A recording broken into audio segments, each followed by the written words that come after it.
is the Big O Show.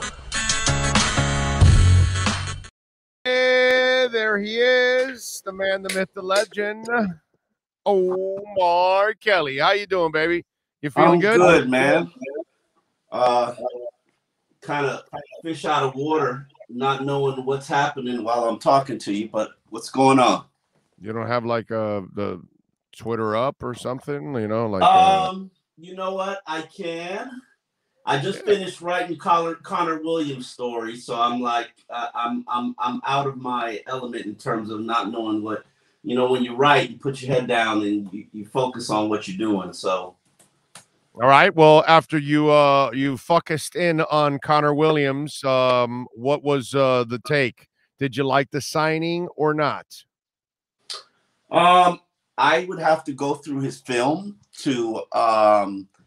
I didn't expect them to sign a guard. I expected them to address the tackle spot. So it makes sense. He fits the athletic mold. However, he led the NFL in penalties last year with 11 false starts, 14 penalties. Oh, you went out there? Okay, there we go. Are you back? I'm coming back. I'm coming back. There we go. There we go. Can you hear me? I hear you. I hear you. So he led the NFL in false starts. Got demoted, benched, but he started 50-something games in his NFL career. I love when you get guys who are young, hungry, proven. It's kind of the Emmanuel Ogbah situation. He's got plenty to prove. And he's been a starter 50-something games on what was at one point one of the best offensive lines in the NFL. Well, apparently he had like 560-something dropbacks and 1 sack. So that's pretty good. Yeah, 560 drops back in passing and only 1 sack. That might be pretty good. I like him. I've seen him play. I think it'll be a really good addition for them overall. He's a career left guard, so now that means what happens with Austin Jackson. And I've been talking about this with you for a while. I think right guard could be his best spot in moving Robert Hunt back to right tackle. That's what I was thinking. That's what I was thinking. He competes for right guard, and Hunt gets to right tackle. I'm with you there, and maybe they're in the Teron Armstead sweepstakes here. Yeah, and I know that the Saints are trying to trade for Watson, but now we've got the Falcons, the Browns, and the Panthers. If the Saints trade for Watson, then Teron Armstead definitely isn't going back to New Orleans because they can't afford him. So, I don't know if that's what the holding pattern is. Sometimes there is a holding pattern for some of the better players in the league. Hey, I can't tell you what's going on. There's a good tackle market out there. Trent Brown's still not signed. That's another. He don't fit here. He don't fit here. I don't think. You can't say that because he played with the Raiders in the West Coast offense and similar scheme. So you can't say that. And they paid him big money. Mountains like that, they fit anywhere. Now I don't disagree. Well, if they sign him, then obviously I'm wrong. And he comes from the similar scheme, not the exact same scheme with Gruden. I mean, think about it. This guy is off the Gruden tree as well. So they play the West Coast offense. Gruden is more. It's not the wide zone. It's not. That's correct. That's correct. But it's different. Morgan Moses is a guy who can fit. The Bill Callahan, he's been coached by Callahan. He's a pro. He's a pro's pro. I don't know. We got to see how the tackle market shakes down, and it's going to shake down after Teron Armstead picks his landing spot. All right. How about J.C. Treader that now got cut from the Cleveland Browns? And this is all money because he's a good player. So Treader and hell, we all know the Browns are one of the best running offensive lines in football, dude. I can't speak on the guys who got cut because I wasn't prepared for the cut. The Marlon, the Max, not Max. What's the linebacker that Miles Jack? He's been a little underachiever for me. Yeah, but you need some linebacker help. Don't think Duke Riley's going to be your only answer. final answer. But Duke is a backup special teamer is the way I look at Duke. I don't look at him as a starter. I look at him as a really good backup special teams linebackers. Yeah, that's what I'm saying. I mean, you that whole unit got gutted. You know, they're all free agents. It's got to be addressed one way or another. So no, I get that. It's just I mean, Miles Jack has been all right, but he hasn't been what we thought he was going to be. JC Tretter's been a good center. He's been a good player for the Cleveland Browns. I would like to see that at center for the Miami Dolphins, because then all of a sudden, what you were talking about, now Dieter and Jackson are now competing for the right guard spot, and Dieter's your backup center. Yeah, that works. I mean, I have literally, when you said JC Tretter had been cut, first time I'd heard it. Like, and these are things, they're going to be 50 more players cut before Wednesday. Right. Of course. And I think the Dolphins are taking a patient approach, which I always support, because you don't have to go out and I don't believe in Steve Ross's philosophy. I don't believe that you whale shop and you try to land the big fish. And, you know, I'd rather go out there with my net, sticking in the water and drive the boat a little bit and see what comes up in my net. You know, it's all good eating to me. Right. I don't have to go deep sea fishing. Yeah, I just think it's a situation now where I'm sure they're still just trying to piece this whole line thing together and trying to figure out which is, because the Teron Armstead thing would also have an effect to it all, right? Because then all of a sudden now you've got Eichenberg and Hunt. You know, okay, which one are we going to use at right tackle? You know what I'm saying? So that's where you have or one of them ends up inside. Hunt stays at right guard, or Eichenberg. I think in an ideal world, you push everybody inside and you add a proven, polished offensive tackle, a guy who can be a veteran leader of that unit. And if that's not the route that you go, okay, cool. And you know, we'll see what happens. You know, the one thing is, and this is going to sound weird coming from me, but I have hope for the offensive line, because maybe they're in better hands. Maybe they're going to be running a different scheme. Maybe the guys fit the scheme a little bit better. Maybe, you know, Austin Jackson cannot be as bad as he played last year. That, like, there's no possible way he could be as bad as he played last year. So, you know, Liam Eichenberg is a better player than what he showed last year. You know, Robert Hunt, me and you don't feel like he was playing the right position last year. You know, we know Jesse wasn't playing the right position last year.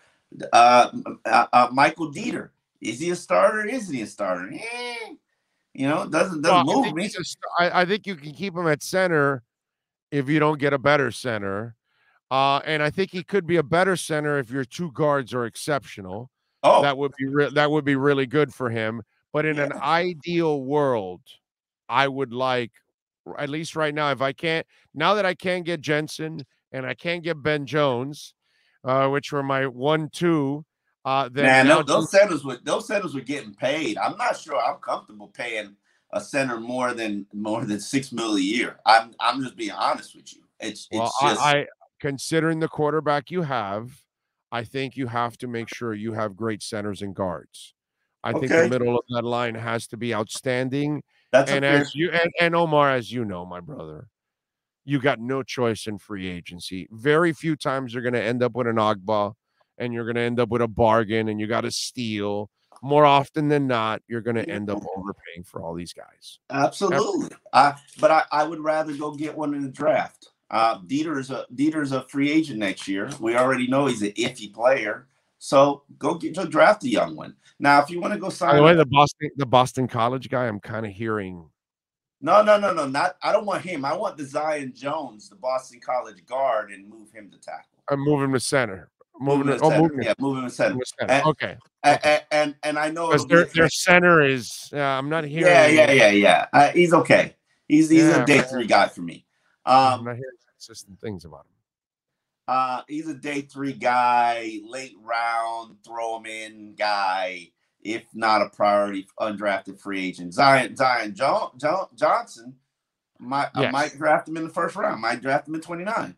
Well, that's where he goes. He's going in the late first, early second. Yeah. That's where he's going to go. It totally depends on whether a Chris Olave is there or a linebacker that I want is there. So, I mean, but the way that Chris Greer works is he operates in free agency, the offseason, addressing everything so that he goes into the draft and is just able to take the best player so we can end up with the Hunter Longs of the world. Wow. Is that Randy Gregory, is that true? Randy Gregory just went to the Broncos. Holy crap. After the initial reports had him going to the Cowboys, he pulled a U-turn, agreeing to terms with the Broncos per Mike Garafolo and Vic Lombardi. How about that? So the deal fell apart, and apparently Randy Gregory now ends up with the Broncos. Hey, man, that's part of this this tampering period, which it don't make any sense. But hey, wouldn't it be great if you can agree to a deal and get the deal signed and be done? No, you got to wait for 3 days to get this deal consummated. I'd be around there shooting my shot at guys I lost out on initially. Well, Cowboys have money problems, so that's probably one of the issues, that they're kind of walking a fine line, and they just lost Connor. So, and now you're losing Randy Gregory. So it's kind of like they're trying to hold on to people. All right, let me before I let you go here, let me get you a couple things. First of all, Teddy Bridgewater, your thoughts on Bridgewater as the backup. I love this signing. I think it's an exceptional signing. It gives Tua a little Don Strock-like quality back there on the sidelines. I am a Teddy Bridgewater fan. I respect his game. I know who he is as a quarterback in the NFL. He does have a 33-30 record. He does have a 90 passer rating for his career. He's more than a backup in my mind. This is a situation where if Tua gets hurt and is out for a stretch of games, Tua might never get that job back. We've seen Bridgewater succeed, and to be honest with you, Bridgewater has never lost a quarterback competition. Now, is this a competition? No, it's not. It will probably in their worst case scenarios, it's a competition. But Bridgewater, it's his 4th team in 4 years, bro. You're talking up a guy that only starts because the league has no quarterbacks. Teddy Bridgewater, you want him to marry your daughter. You don't want him starting ever in your team. If he's starting, the season is over. You're not going anywhere. He's never taken anyone anywhere, my brother. No, he's taking the team to the playoffs. I believe he's taking the Minnesota Vikings to the playoffs. Yeah, and that year he had 14 touchdowns and 12 interceptions, and the following year 14 touchdowns and 9 interceptions. He was a young player. Listen, no, he's not young anymore, bro. He's like 8 years in already. No, I said he was a young player, bro. Listen, he's a backup, bro. He's been a backup his whole life. We talk him up because he's a Miami kid and he's super lovable and he's super likable. He's been a starter. He's been a starter for a good bulk, if not majority, of his career. Not to say that he's going to be a starter here. I think it's a great situation for him. He came here because he wanted to play in the Mike Shanahan offense. He loves that play action game. It makes sense for him. This is home. This is hometown. And if we're going to be honest, he's probably looking at it as a situation where I can beat out this young kid if given a fair opportunity, which he probably won't be given. So he has no shot at beating out Tua, bro. Zero. All right. Listen, you guys can make it all up, and I get it. The people that are non-Tua people like you, I get it. You're gonna throw all that out there. And you and Joe Shad already have written him off. I get it. No, Joe has not written too off. Don't do that. Oh my God, are you? If you don't, I can tell you don't listen to our segments. I can tell you don't watch our segments. No. I talked to Joe. We come on. We have conversations. Everybody has conversations privately. There's probably one person who's written Tua off, and that's Poop. Everybody else, and maybe Adam Beasley's written Tua. Everybody else is like, maybe. I'm more of a believer than most. I see the efficiency. No, I know. I don't want to be on your stinking train. You don't have to let me on your stinking train. Listen, I don't need to be on your stinking train. I'm good. He's out. Listen, he doesn't believe. He's lying to you all out there. No. All he's doing is trying to ride that entire year. What have I said for? When did I tell you? No. I knew he had it in him. When did I tell you Tua was going to be a good quarterback? What year did I tell you Tua was going to be a good quarterback? You know it.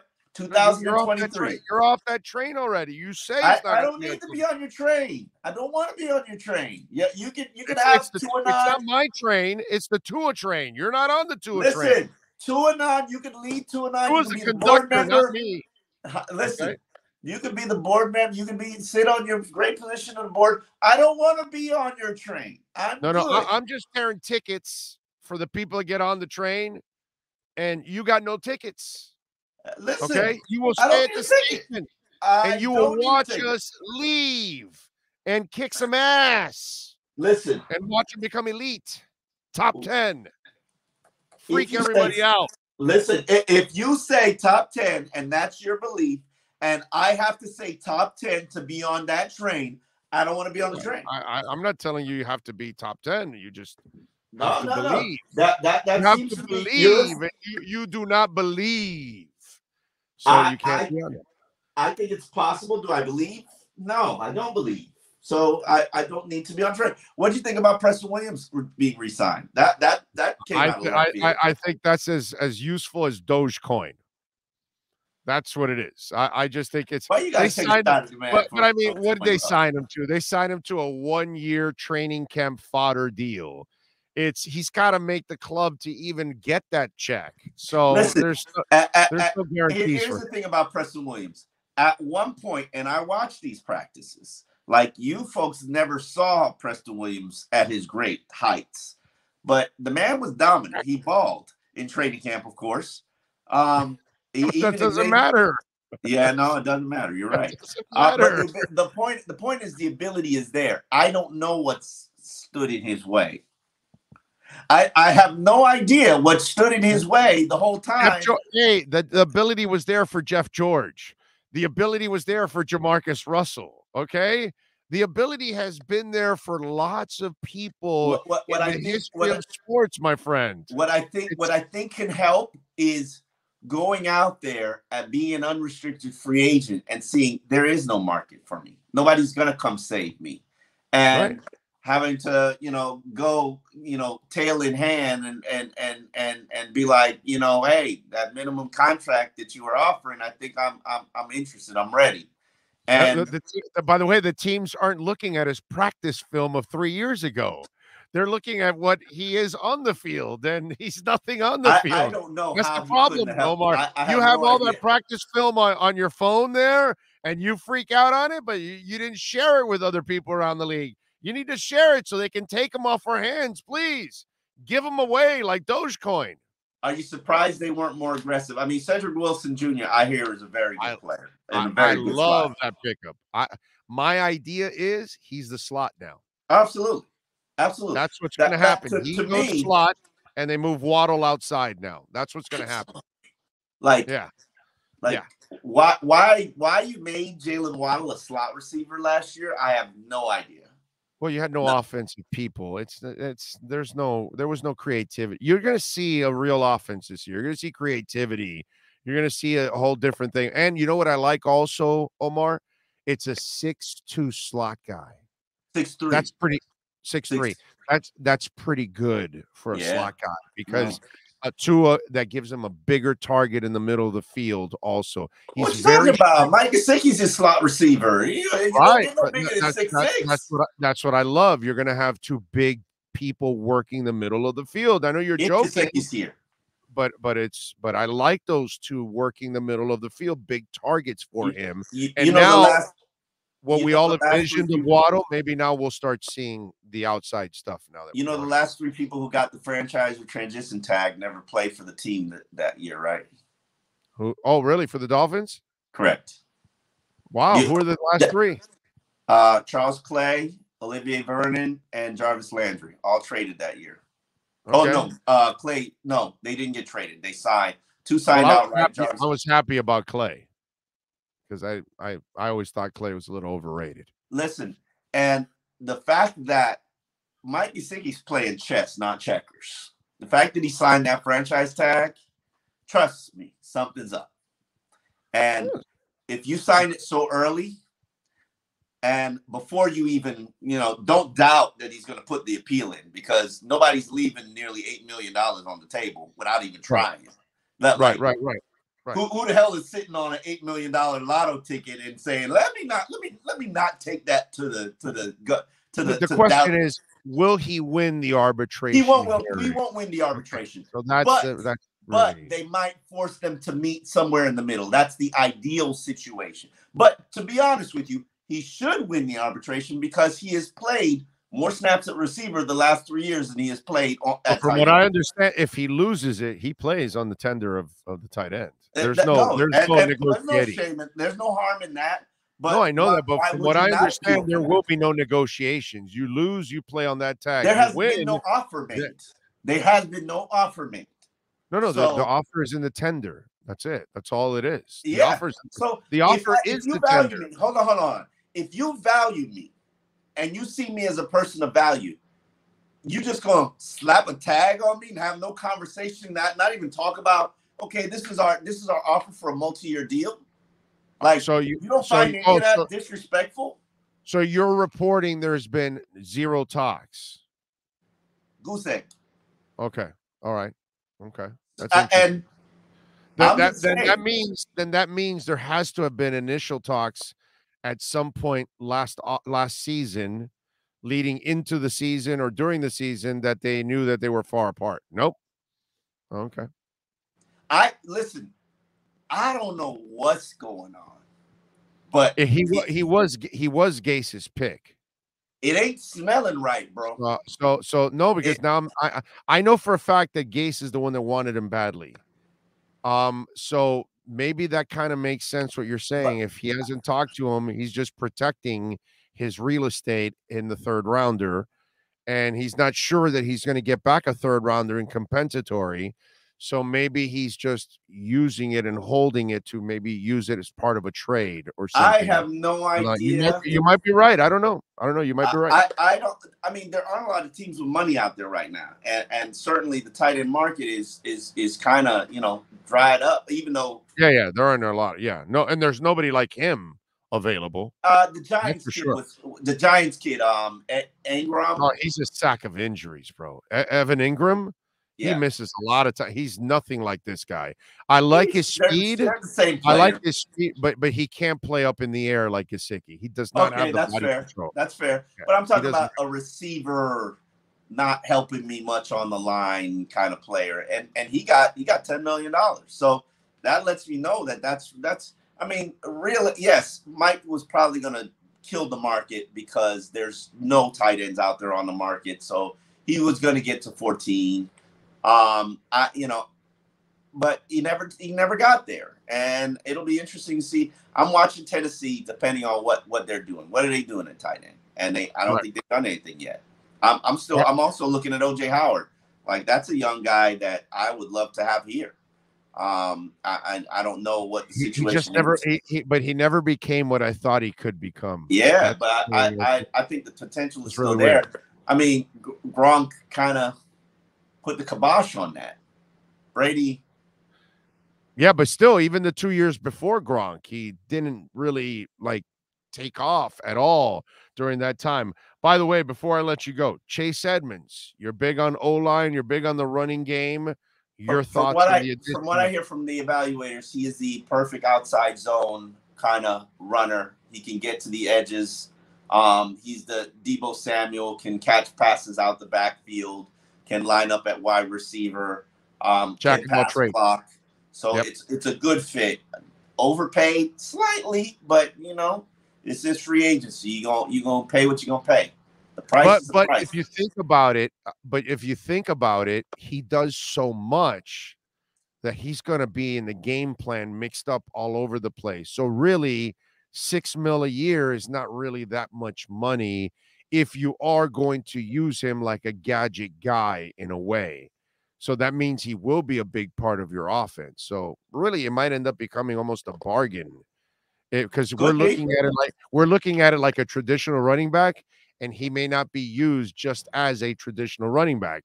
He may be used as a gimmick guy on top of being a running back, and then all of a sudden you have more value, is what I'm saying. Yeah. I still think there's room for Duke Johnson or Philip Lindsay on this team. I agree.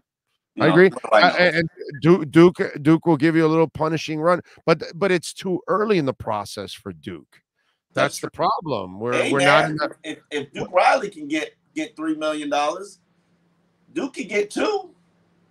Yeah, but Duke Riley runs a specific role for you that you really need, that special teams role back up. We really need a $3 million special teams player. I'm just asking. Nowadays, Omar, nowadays that's what they go for. I mean, role players in the NBA are going for $8 to $12 million, dude. Role players. Yeah, I don't know if I need a $3 million special team player. I like Duke Riley, and I'm supportive of him being here. But like Clayton Fedulum, like I don't. No. You say, this is what these special team players. Man, they should have cut him 2 years ago. Yeah. He's a lot. He wasn't that great on special teams, and he's a complete liability on defense. He reminds me, in a sense, at least Larry Izzo was awesome on special teams, and he was a complete liability at linebacker. You know what I mean? And that's what Fedulum reminds me of, that part there. It's like the second he has to play defense, it's over, bro. It's like the offense goes, oh, dude, Fedulum's on the field. Let's go. Yeah, party on. All right. You know, that's what ends up. I see the champagne and everything breaking out on the sidelines when Fedulum comes in. You got to at least be on my 2 deep, and he's not on my 2 deep. And I just can't, like. Fedulum can't start in the USFL in the secondary, bro. Wow. Okay? I'm not going to disrespect the man like that. Oh, the man has no business. It's like Larry Izzo. I love Larry Izzo. I don't want him ever playing linebacker, dude. He was terrible at linebacker. He was a welcome mat at linebacker. It was bad. It was bad. But I want him on special teams. So I it's different ballgame. All right, what are you working on the Sun Sentinel so folks can check you out? Just doing some stories. We've got a breakdown of all the moves that's made, that Dolphins have made. Got to update it, of course. But it breaks down the money, the role, and what this means for that unit. So a really just full purpose breakdown of what Dolphins do on a daily basis, free agency. Follow him on Twitter at Omar Kelly, and please subscribe to the South Florida Sun Sentinel like I do and many others, and support our local journalists, that they deserve it. Omar, as always, my brother, thank you for taking some time. Get back to work, baby. And get back to producing them stories. I'll talk to you later. Talk to you later. You got it. The great Omar Kelly. You've been